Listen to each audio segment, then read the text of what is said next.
Hola, buenas tardes a todos. Vamos a resolver el examen de Bioquímica de Aragón del año 2023, convocatoria extraordinaria. El primer ejercicio dice: cuando se hace reaccionar nítrico con dicloro, se obtiene ácido clórico, dióxido de nitrógeno y agua. A. Escribe y ajuste la ecuación iónica por el método del ion-electrón y escribe la ecuación molecular completa. Bueno, la oxidación, vemos como el cloro pasa a ion clorato. El número de oxidación pasa de 0 a más 5. Está subiendo el número de oxidación, por lo tanto se está oxidando. Compensamos los 2 cloros con un 2 aquí, los 6 oxígenos con 6 de agua y los 2 hidrógenos con 12 protones. Luego las cargas con 10 electrones. Nitrato pasa a dióxido de nitrógeno, número de oxidación más 5, número de oxidación más 4, reducción. Compensamos los oxígenos, compensamos los protones, compensamos las cargas. Esta de aquí hay que multiplicarla por 10 para que el número de electrones sea el mismo. Sumamos, eliminamos agua, eliminamos protones y transformamos la iónica en la molecular. B. Si al abrir la botella de ácido nítrico para hacer la reacción en el laboratorio se nos cayera un anillo de oro dentro de la botella, ¿se salvaría el anillo? ¿Y si el anillo fuera de plata? Bueno, aquí lo que tenemos que ver es si el potencial de la reacción es positivo o negativo. Si es positivo, sí se produce la reacción; si es negativo, no es espontánea y no se produce. Fijaros que aquí tenemos que delta G sería igual a menos N, F, E sub 0. Bueno, E sub 0 no, E super 0. Potencial normal de la reacción. Delta G es la energía libre de Gibbs, el aumento, disminución de energía libre, y si es negativo es espontánea. Entonces, fijaros que aquí, en la primera reacción, en la del oro, tendremos que poner el potencial de reducción menos el potencial de oxidación. Del oro, claro.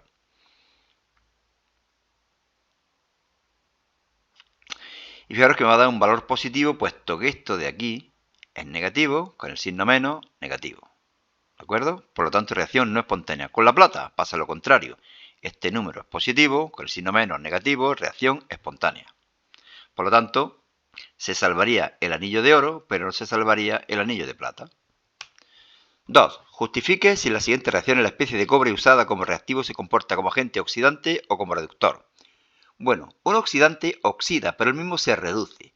Por lo tanto, cuando el cobre disminuye su número de oxidación, está actuando como oxidante. En este de aquí, se está reduciendo, por lo tanto, oxidante. Aquí se está oxidando, por lo tanto, reductor. Aquí se está oxidando, por lo tanto, reductor. B. Ordena las siguientes especies de menor a mayor número de oxidación del nitrógeno. Justifique la respuesta. Bueno, pues el número de oxidación de las moléculas neutras tiene que ser 0. Y recordar que el oxígeno es menos 2, el sodio es más 1, los hidrógenos son más 1. Normalmente el oxígeno normalmente es menos 2. Entonces, si aquí evaluamos el nitrógeno, tendría un número de oxidación más 3. Aquí, más 1. Aquí, menos 3. Aquí, más 2. Y aquí, 0. Luego lo ordenamos y a tomar viento. Seguimos. Se ha determinado que para la reacción A más 2B más C para dar 2 de D más E, la ecuación de velocidad es V igual a K por la concentración de A al cuadrado por la concentración de B. Es decir, que la concentración de C no influye en la velocidad de la reacción. No es que no intervenga, intervendrá en una etapa más rápida que no influye en la velocidad de la reacción, o influye poco. Responde a las siguientes cuestiones razonando la respuesta. A. Bueno, ahí tenéis la explicación, yo voy a dar la solución. Indique el orden parcial de los reactivos y el orden global de la reacción. Orden 2, orden 1 y orden 0. B. ¿Cómo? Y el total 3, claro. ¿Cómo variará la velocidad de reacción si se duplica la concentración de A, manteniendo constante la concentración de B? Pues nos venimos aquí, concentración de A, la doblamos, pues la velocidad la cuadruplicamos. C. El reactivo C no aparece en la ecuación de velocidad. ¿Se puede afirmar que no se consume? Pues no, sí se consume, al mismo ritmo que A. D. ¿Cómo afectará a la velocidad de reacción un aumento de volumen a temperatura constante? Si aumenta el volumen, disminuye la concentración de los reactivos y por lo tanto disminuye la velocidad. Pasamos. ¡Ping! 4. Considere las siguientes moléculas SCl2 y BeCl2. Represente y justifique su estructura de Lewis. Bueno, la justificación está por ahí. Muchas veces se hacen cálculos, a mí me gusta más razonarlo. los electrones que le faltan para completar el octete, los que tiene que compartir, los que no se comparten, etc. Y esta sería la estructura o configuraciones de Lewis, indicando en su caso los pares de electrones no compartidos, pues 2 y 0. Prediga sus geometrías moleculares según la teoría de repulsión de los pares de electrones de la capa de valencia. Teoría de repulsión de los pares de electrones de la capa de valencia. Estos pares de electrones se separan lo máximo posible. Estos 4 pares de electrones. Por lo tanto, geometría angular. Estos 2 pares de electrones se separan lo máximo posible, por lo tanto, geometría lineal. Deduzca la hibridación del átomo central de la molécula. Sp y listo. Y aquí lo tenemos. Fijaros que no he puesto el orbital 1s, evidentemente. El 2s hay 2 electrones, promoción electrónica, hibridación. Y quedan 2 orbitales 2p vacíos. Pasamos. 5. Escribe la configuración electrónica de los siguientes iones H-, que tendrá 2 electrones. Será igual que el del Li+, que tiene 3, pero pierde 1. Calcio 2 eran 20, se quedan 18. Azufre 2 negativo eran 16, se quedan 18. Magnesio 2 positivo eran 12 y se quedan 10. Y flúor negativo eran 9 y se quedan 10. Por lo tanto, hay varias especies isoelectrónicas. Y estas son las configuraciones electrónicas. Explique por qué los puntos de ebullición del fluoruro de hidrógeno y del cloruro de hidrógeno son tan diferentes. Puentes de hidrógeno. Explicación, por ahí. Puente de hidrógeno en el fluoruro de hidrógeno, claro. Por lo tanto, puntos de ebullición más altos. Considere los elementos químicos carbono y silicio e indique razonadamente cuál de ellos tendrá un mayor radio atómico. Pues evidentemente el silicio. Está más abajo en la tabla, tiene más capas electrónicas, mayor volumen, mayor radio. ¿Cuál tendrá una mayor energía de ionización? El carbono, al ser más pequeño, atrae con más fuerza a los electrones externos. Pasamos. La concentración de cloruro de hidrógeno en el estómago es aproximadamente 0,08 molar. Y cuando existe la sensación de acidez estomacal, el contenido del clorhídrico en el estómago llega a valores de 0,1 molar. ¿Cuál es el pH del jugo gástrico en ambas situaciones? Pues logaritmo y logaritmo, 1,1 y 1,0. Cuanto más pequeño es el pH, recordar es más ácida es la disolución. B. Si tenemos sensación de acidez estomacal, es decir, que estamos en el 0,1 molar, y disponemos de un antiácido que tiene una fórmula abreviada como MOH4, yo qué sé, por ejemplo, el tetrahidróxido de plomo o de estaño, ¿no? De alguno de esos. ¿Cuántos gramos del antiácido necesitaríamos ingerir para rebajar la concentración de cloruro de hidrógeno en el estómago hasta el valor adecuado de 0,08 molar? Considere un volumen de estómago de 800 mililitros.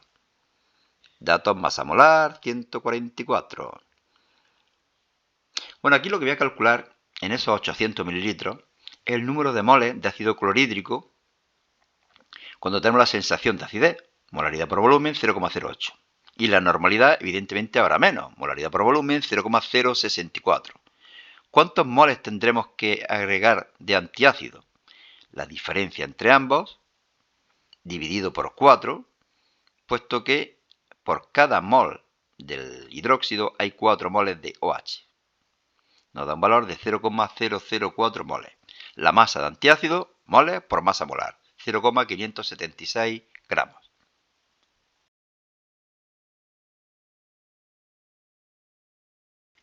Seguimos. C.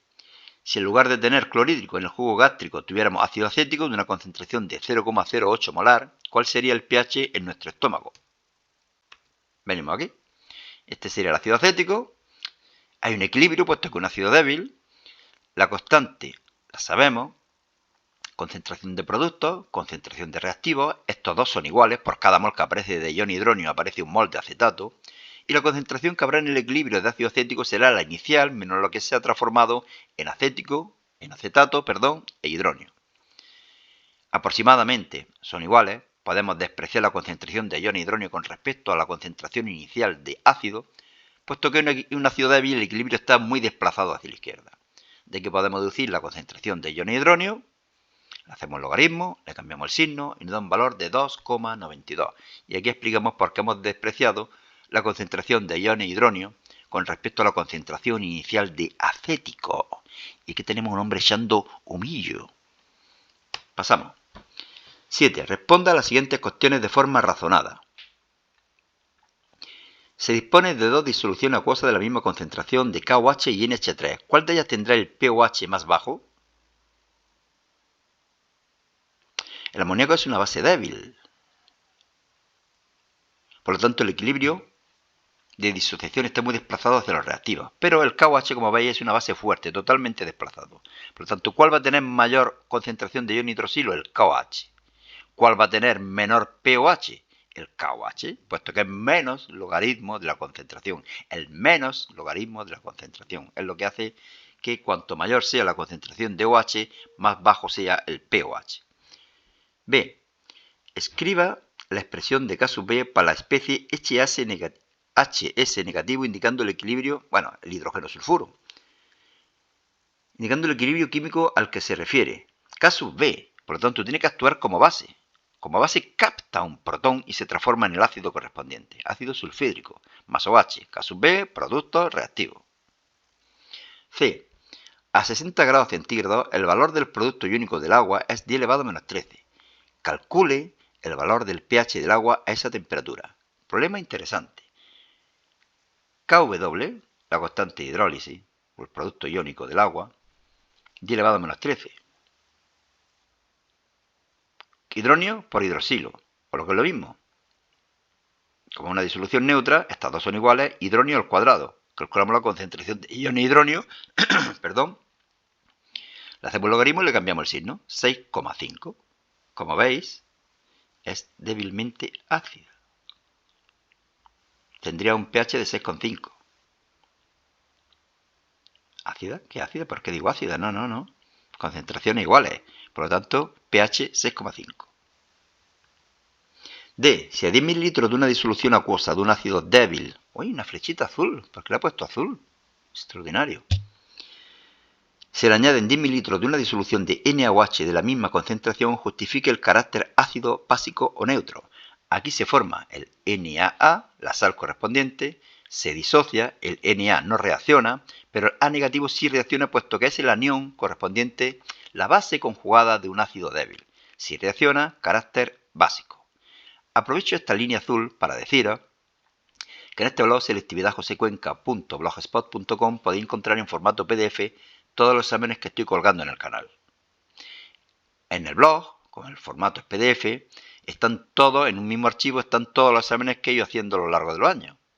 Y por eso es más fácil repasar en el blog que en el vídeo. ¿De acuerdo? Bueno, pues nada. Seguimos. 8. Clorato de potasio sólido se descompone para dar cloruro de potasio sólido y oxígeno gas. Aquí tenemos la reacción. La entalpía del proceso es de menos 22,2 kilojulios por mol de clorato descompuesto. Por lo tanto, cuando justo la reacción, aquí pongo un 1, para que no haya que hacer otra serie de cálculos adicionales.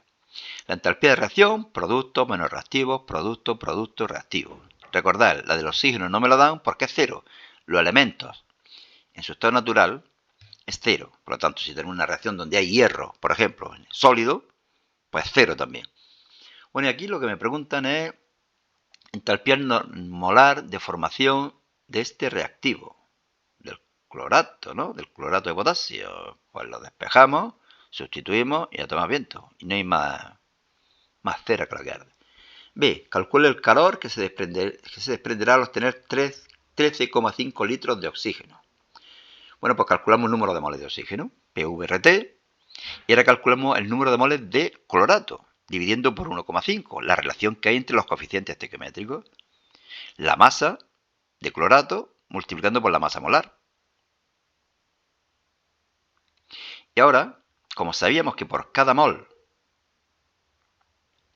se desprendían 22,2 kilojulios, por lo único que tenemos que hacer es multiplicar el número de moles por los 22,2, menos 12,28. Ese signo negativo lo único que indica es que hay una energía, es un calor que se está desprendiendo, una reacción exotérmica. C. ¿Se puede afirmar que esta reacción será espontánea a cualquier temperatura? Bueno, pues vamos a tener en cuenta esta reacción. Delta H hemos visto que es negativo. Y delta S, fijaros que estamos pasando de un sólido a un sólido, pero también a un gas. Por lo tanto, aumenta la entropía. Y por lo tanto, esto es positivo, esto es positivo. Esto es negativo.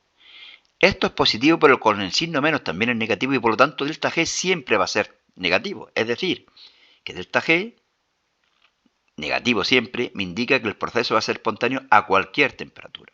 Otra cosa es que hubiéramos tenido algunos de estos positivos y entonces hubiéramos tenido que dudar a qué temperatura la reacción sería espontánea. Pero como delta H es negativo y T delta S es positivo, con el signo menos todo esto es negativo, delta G siempre va a ser negativo. Seguimos pues. El fosgeno es un intermedio importante en algunos procesos de la industria química de los plásticos y los pesticidas, entre otros, aunque también es un gas venenoso. El fosgeno descompone según el siguiente equilibrio, este de aquí. Delta H mayor que 0, que indica reacción endotérmica. En un recipiente de 50 litros se introducen 150 gramos de fosgeno. Lo primero, sin pensarlo, esto hay que pasarlo a moles. Lo pasamos, 1,52, son los moles que metemos. En el equilibrio se detecta que se han formado 100 gramos de cloro, a moles, 1,41. Es decir, que de cloro se han formado 1,41. Pero fijaros que por cada mol de cloro se forma un mol de monóxido, por lo tanto 1,41 también. Y que por cada mol de cloro desaparece un mol de COCl2, de fosgeno. Por lo tanto, ¿qué me quedarán? 1,52 menos 1,41, 0,11. Y ya sabemos los moles de todas las sustancias en el equilibrio. Bueno, a 1000K lo dejamos en K.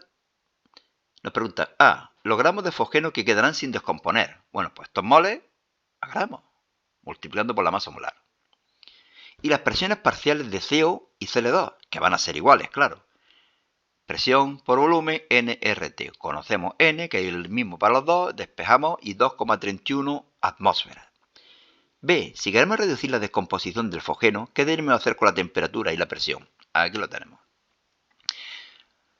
Bueno, es teoría pura y dura. ¿Qué hacemos con la temperatura? Decíamos por aquí que la reacción era endotérmica. Si aumentamos la temperatura, para la derecha. Y por lo tanto, como queremos reducir la temperatura, tendremos que trabajar a temperatura. Estoy liándola. Aquí. Debemos disminuir la temperatura. Al aumentar la presión, el sistema se desplaza hacia donde hay menos moles gaseosos, en nuestro caso hacia los reactivos, que es lo que se pretende. Por lo tanto, se debe trabajar a una presión alta. Resumiendo, temperatura baja, presión alta. Aquí he visto un error. Bueno, aquí esto tenía que ser mayúscula. Y por aquí he visto una palabra que he escrito mal. Pero bueno, no tiene importancia. Ya digo que si me acuerdo, lo arreglo en el blog. Y último ejercicio, creo. Indique, justificando la respuesta, si las siguientes afirmaciones son verdaderas o falsas. Como los productos de solubilidad a 18 grados del dihidróxido de hierro y del cromato de plomo 2 son casi iguales, su solubilidad de molar en agua también lo será. No tiene nada que ver la constante de solubilidad. Hay que calcular la solubilidad. Lo calculamos y como veis, este número es bastante más pequeño, es decir, es más soluble el dihidróxido de hierro.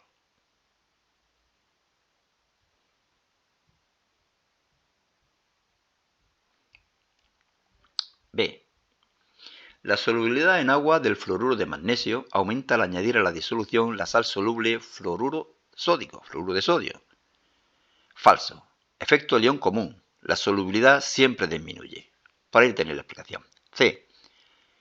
Si preparamos 150 ml de una disolución saturada y después se evaporan 50 ml, manteniendo constante la temperatura, la concentración de los iones en la disolución no variará. ¿Verdadero? En la disolución no variará. Precipitará bromuro de cobre, 1, pero en la disolución habrá la misma cantidad de bromuro de cobre. Por lo tanto, la concentración no disminuye. Bueno, pues listo, aquí ya no hay más. No, esta sería la del 2022. Fijaros cómo estoy yo leyendo el blog. Estoy explicándolo mediante el blog. En el blog ya digo que tenéis el 23, el 22, el 21 y no sé hasta dónde llega. Quiero llegar hasta el 2017, hacia atrás. ¿De acuerdo? Bueno, pues nada más. Suerte y hasta otra.